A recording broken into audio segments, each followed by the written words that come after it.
1,000 to ha, 1,000. 1,000 to ha. Oh, basta Mahulaan maulaan ko. mo. Oh, sige. Start na tayo. Oh, 1,000 ha. Mamaya, suntukin kita eh. 1,000 yan. Ano to? Bagay? Hindi.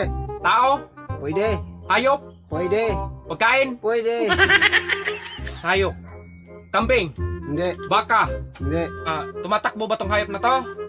Hindi. Nangangagat? Pwede. Pwede, nangangagat. Klaseng hayop to. Aso? Hindi. Pusa? Hindi. Nangangagat ang hayop na to. May ngipin ba to? Pinipin, isa lang. Isa? Ngipin ba? Anong klaseng hayop yun? Isa lang ngipin eh. Ayusin mo. Binuang, may muha. Way, ngipon ko sa hayupan, oy. Huwag kang magbisaya. Vlog natin to. Totoo yan. Isang ngipin lang. Binuang, eh. Bagong nagbuhanga ka. Hayop, isang ngipin. Nangangagat. Anong klaseng hayop to, boy? Ayusin mo naman yan. Kapag hindi to hayop, sige. Tignan mo. Kinakain dito. Kinakain. Kinakain to. Oo. Klaseng pagkain to, boy. Kinakain. Teka lang ha. Mabango ba to? Mabango?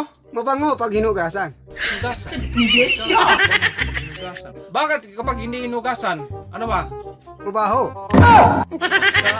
Pagkain na mabaho. Anong klaseng pagkain to? Mabaho. Sardinas? Pwede.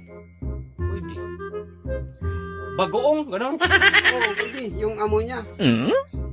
Amoy lang. Yung amoy niya. Kinakain ba to kahit saan? Hindi. Sa bahay lang. Klase itong pagkain to. Pagkain, mabaho. Kapag may hugas, mabango. Amoy isda. Isda. Klase pagkain to. Kung sa hayop, may ngipin isa, nangangagat. Teka lang malapit ko na itong malaman eh. Kung sa hayop, may ngipin isa, nangangagat. Kung dito naman sa pagkain, kinakain, lumabaho. Mabango lang, hinugasan. Sa tao, pwede ito sa tao, di ba? Pwede. Pwede sa tao? Pwede. Sinusuot ng tao to? Hindi. Hindi. Suot sa tao. Parte ng tao? Pwede. Parte ng tao. Babae, lalaki? Babae? Babae. Babae? Babae. Tika lang. Babae. Mabaho. May ngipin isa. Kinakain lang sabay. Putang ina.